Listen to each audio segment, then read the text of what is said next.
So we're going to move on now for our reporters wrap up. I want to bring on Jamila Bay, Sam Collins, Brenda Seiler, and James Wright. Welcome to Win TV, everybody.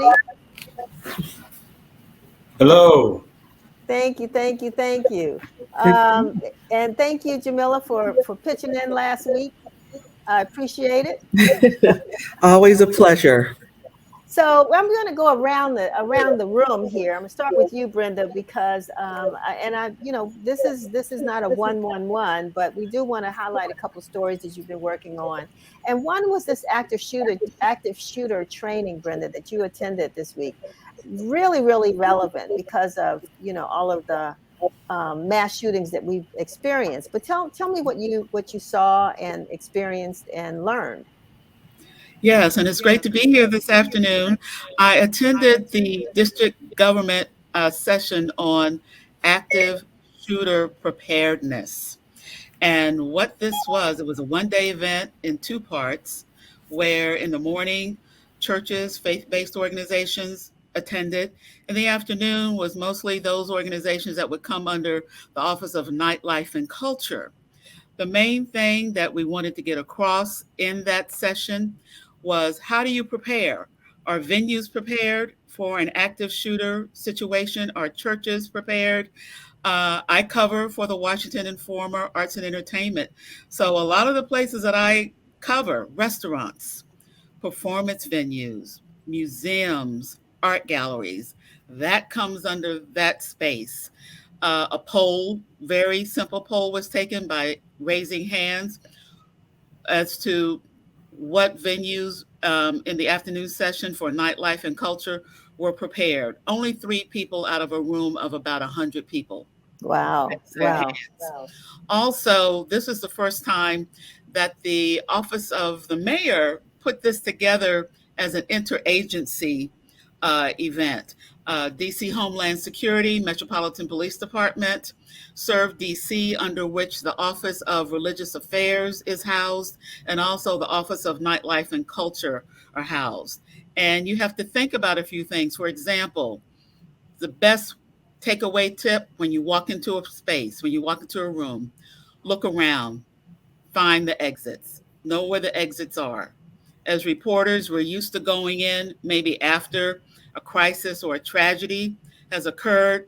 Are we prepared to go in as a reporter just to be there and know how to get out, know how to duck? And in particular, when I'm talking about ducking, whether it's in a church under the pews or under a table, what about those that may have challenges in moving, disabilities? And it's not just walking, or for my particular situation, I've had back surgery twice in the past 18 months. So jumping down on the floor and getting under something is going to be a little bit difficult. Shout out to my therapist at Jeter Rehabilitation. They're watching now. They've been helping me to get better. But what about if you're accompanying somebody or that person has a disability? It's all about sight. It can also be about your hearing. All of those things that get in the way of you being able to act quickly and responsibly. And I really wanted to share with our roundtable here, as reporters, watch what you're doing in terms of where you're going. Make sure you're looking around the room. You notice the exits. And I asked on my way out, are you going to offer this to other groups? And I said, what about the reporters that are coming here today to cover you? What tips are you going to leave with them?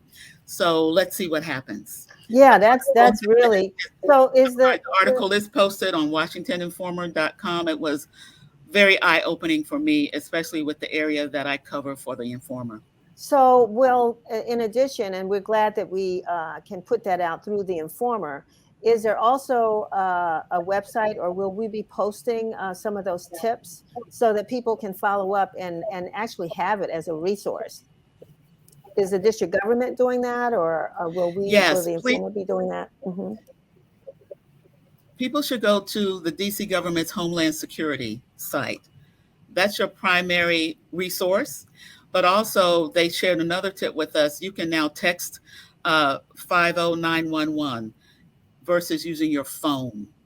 and you don't want your phone to ring. You want your phone on silent. You don't want anyone to know that you're talking to somebody. You Mm. can actually text 50911, and you'll get a quick response, and you can type in whatever you want to type. This is where I am, blah blah blah. Wow. Okay. All right. So That's good news. That's great. Very, very helpful news too. Jamil, I'm going to jump to you really quickly because the news keeps we keep getting news or more news about what's going on with the um, uh, Brittany Griner, our basketball player that's Mm-hmm. been arrested out there in Russia. Mm-hmm. Biden has finally offered um, someone to exchange to get Brittany home. What's that all about? What do you? What's happening with that? Can you unmute yourself, please? Because we can't hear you.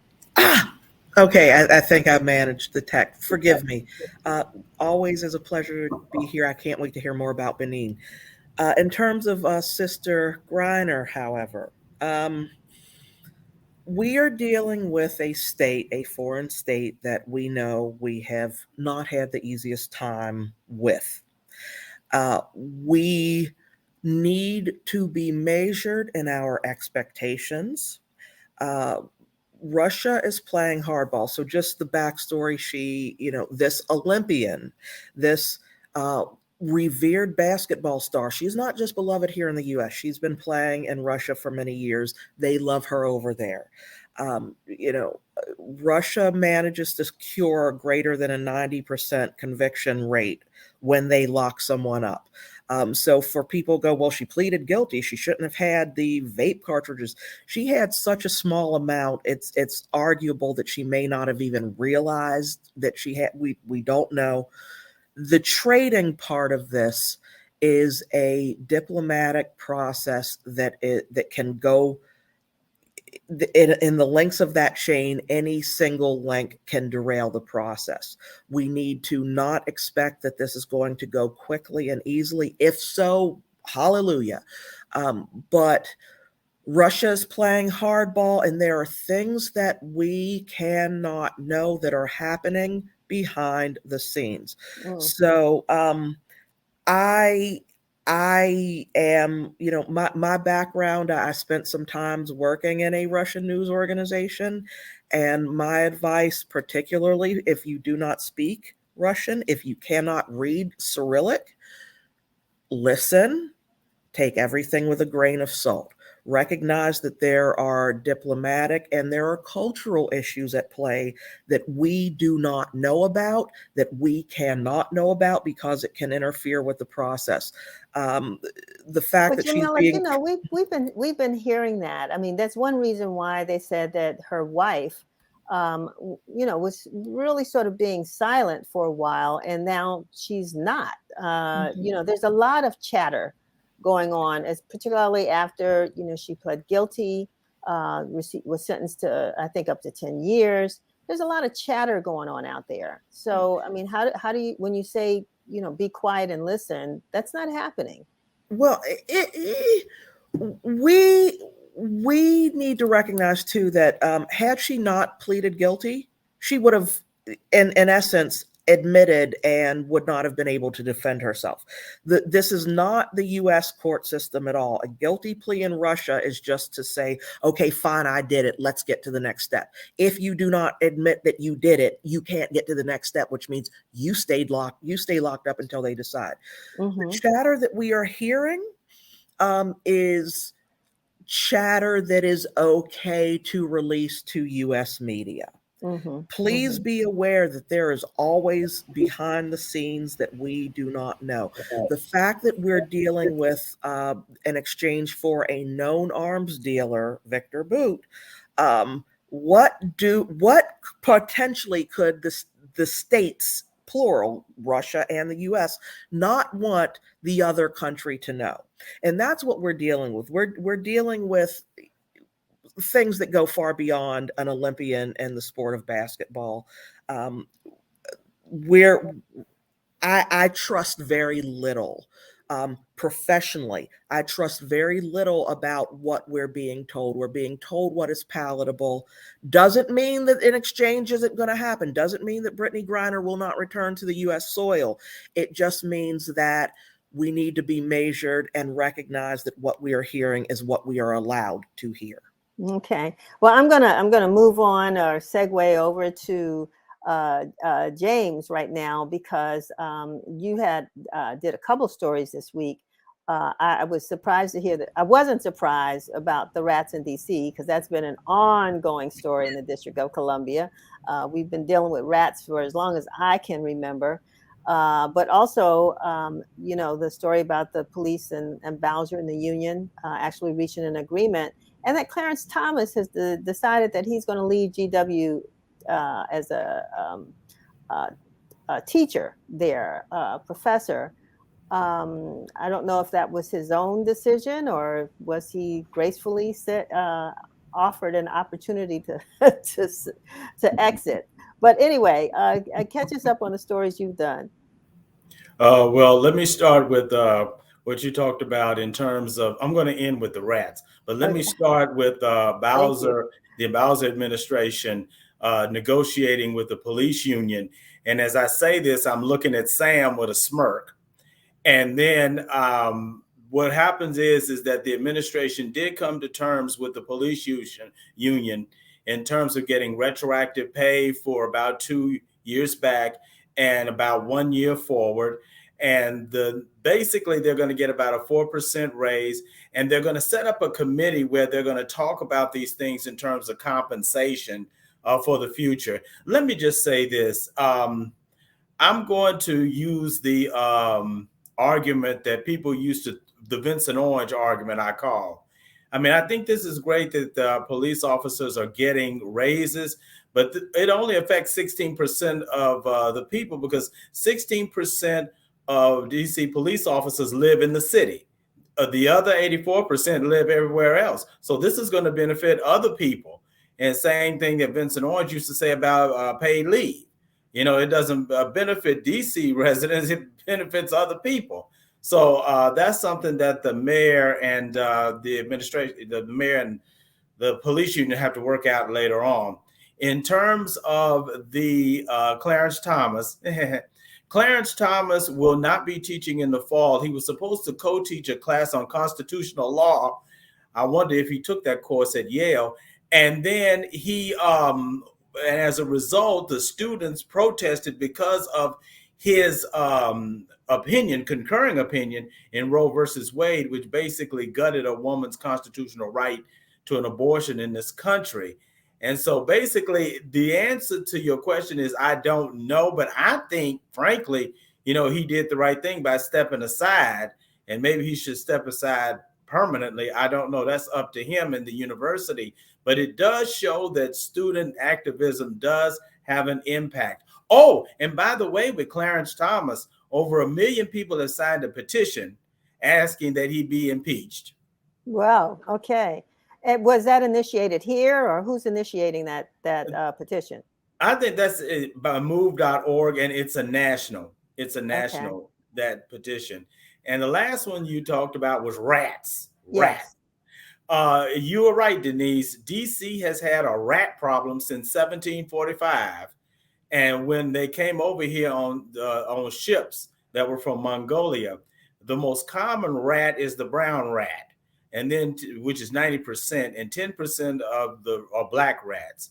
The key that Dr. Bobby Corrigan, who taught this course to some folks, Department of Health employees and interested parties, was to keep a clean trash can. Mm. You can live in squalor, you can be poor, but you can keep a clean trash can and contain your trash. If you have a dog or a cat, it's not going to act as a deterrent, because what are the mice and the rats looking for? They're looking for what we are looking for, food. And so that's what they pursue. And one last thing on this. Remember, rats in some form have been around for millions of years. We as human beings have only been around, let's say, about hundreds of thousands of years. Interesting, James. But it goes back to what Desmond raised also about, the country that we visited and how clean it was. And, we have a big litter problem in DC too, which I think also contributes to that. But then also it's where we're located. We're in the best place where rats could live, close to the water. We feed them with all of our stuff that we throw down. So we are responsible for the rat problem that we have. So I'm glad that you covered that. Sam, I want to come to you next because there's a big story, and maybe you can give us the background on Dr. Matula Shakur, what's happening there, and also the news about the resignation of the president of UDC. That's been out for a minute, but maybe you can catch us up on that and why the president's decided to step down at this time, and what people, how they feel about it. No problem. We can start with Dr. Matula Shakur. Dr. Matula Shakur, who is an acupuncturist and an elder in the Black Liberation Movement of the 1970s, and who was also Tupac Shakur's stepfather. Doctors said recently that he has about 6 months to live. He is battling stage 3 bone marrow cancer. And what has been happening over the past couple of years is that advocates have tried various means to secure his compassionate release. Now, release from where? Let's give it a little bit of background. Released from federal prison in Kentucky. In 1986, he was convicted of crimes related to a robbery of an armed bank truck that resulted in the death of 2 officers. His white co-defendants have since been released after they served their sentence, but Dr. Matula Shakur is still in prison. That is now all that there is to his legacy. While he was a free man in the 1970s, he helped bring acupuncture to the United States, and it was crucial in the treatment of drug abuse in New York City and in other parts of the United States. Many people who undergone his treatments have gone on to learn about acupuncture and use it on patients of their own.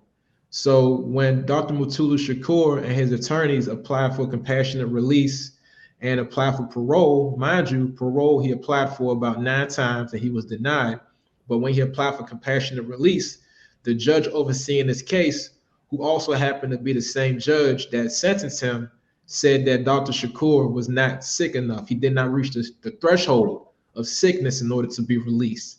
So right now at this point, we have advocates that include attorney Nkechi Taifa, Reverend Graylan Hagler, Reverend Carroll out of Newark, Delaware, and several others, even police officers, correction officer associations. They have signed petitions and letters demanding that the Justice Department and other appropriate bodies look into this and secure the compassionate release of Dr. Shakur, because he meets the standards for compassionate release, having served a considerable amount of his sentence, being sick, and being over the age of 65. And who are they appealing to, Sam? Who has the authority to release him? Is it the Federal Bureau of Prisons? Yes, the Federal Bureau of Prisons. So we're talking the Parole Board and the Justice Department. As a matter of fact, the press conference and the handing of the letter, or the attempt to hand the letter, was done not this past Wednesday, but the Wednesday before. Okay. All right. Well, that's good. And if people are interested in signing that petition, how do they access it? They would have to reach out to the Malcolm X grassroots movement. They can also reach out to attorney Nkechi Taifa. And those are pretty much 2 of the best sources. Great. Okay. So we got and you noted that in your story, I'm sure. Definitely. Right. Okay. We've got just a couple of minutes left. Let's talk about the resignation of President Mason from UDC. Oh, President Mason. Yes, President Mason next year will mark 8 years since he started at UDC. That's the end of his contract, and that's when he has decided he will step down. He announced this last week. Under his leadership, UDC has attracted lots of money in terms of financial aid and money that would go into the renovation of the Van Ness campus that will go into the renovation and the expansion of the community college and other programs, including one that will be located across the street from the Informer at the Old Democracy Prep. In addition to that, UDC is going to go into Anacostia High School, giving students there access to dual enrollment courses or courses that at the very least will expose them to a college education. This was done at a time, let's go back to 2014. So in 2014, UDC was facing budget issues, and President Mason has a finance background. He was a CFO at another university, so he was very cognizant and very meticulous about how to balance the budget, and he worked with the DC government in doing so. And COVID funds also helped as well in doing that, and they also tapped into the reserves, which was a last minute strategy. But the main course was pretty much cutting the offerings at one point and then balancing the budget and attracting more money so that UDC could expand on some programs and get to a point where it is more attractive, not only in the eyes of people around the country and around the world, but DC residents. Because as Dr. Mason told me, President Mason rather, as he told me, UDC to some DC residents has garnered a reputation for being sort of like the last choice among colleges. But these days, especially with scholarships geared toward valedictorians, high school valedictorians, UDC is becoming more of an attraction. And we're looking at a time when people are very concerned about financial aid and the cost of college. With UDC building dorms, it can become even more of an attractive option for DC residents and any potential college student at that. Well, one thing we can say about UDC over the years, whenever it got ink in any of the newspapers, it was always something negative. That hasn't been the case since Dr. Mason has been there. And I'm really glad that you've been able to track, his successes over the last couple of years. We just hope that continues. Is there any conversation about who his successor might be? Not at this point. The Board of Trustees is planning to launch an outreach committee, and they want to be very inclusive in who is a part of that conversation. There will be more information to come about that.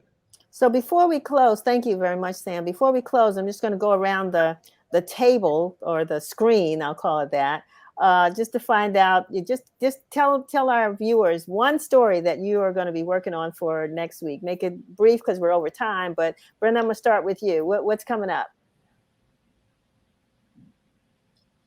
You're muted. Unmute yourself, Brenda. Sam, Jamila, I'll start with you. What are you doing on the web? Okay. I've talked to a couple parents from Howard. Their juniors and seniors don't have housing. School starts on the 22nd. Interesting. Okay. Brenda, you back? Yeah, sorry, it wouldn't work. Whatever. The Color Purple musical is opening at Signature Theater. And the lead is Nova Payton. She was the lead in Grace, the musical that was composed, written by Nolan Williams Jr. It was at the Ford's Theater. We all know what a fabulous vocalist she is. And I'm going to be interviewing her next week. Wonderful, wonderful. James, what do you have cooking? The June primary the primaries ended on June the 21st, and you still have signs around the city about people running for office, and those signs should have been taken down a few weeks ago. So I'm going to find out what's going on and what can be done. What's the law on that? Isn't there a law that requires that they're down, and if they're not, are they fined? I guess we'll read that in the story, right? Yes, okay. And you're right on both accounts. Okay, thanks. Sam, what you got? Preschool and kindergarten enrollment in DC public and public charter schools has been declining over the last few years. In this upcoming school year, we'll see students, young people in pre-K and kindergarten who were born at that point when the birth rate in DC was declining. So I'm looking at what does the declining enrollment mean for the school budgets, and what does it mean for future planning around school boundaries? Wow. Okay. Sounds good. So this is why you need to read the Washington Informer, folks. And if you can't pick up a copy online, make sure you read at a newsstand. Make sure you read us online. Remember that name: Brenda Seiler, Sam P.K. Collins, Jamila Bay, James Wright, and so many others on our staff who are doing a wonderful job of doing what we do, keeping you informed. Shevry, you have something you wanted me to share? No. Okay. Okay. All right, you all. Thank you so much for being with us today, and I'll let you get to work. Until next time. All righty. Thanks a lot. Thanks. Good close, Jamila. Until next time, for all those who are watching, thanks for watching Win TV. This is Denise Rolark Barnes saying so long. Look forward to seeing you next Friday, same time, right here on your Facebook, YouTube channels. Where do you come to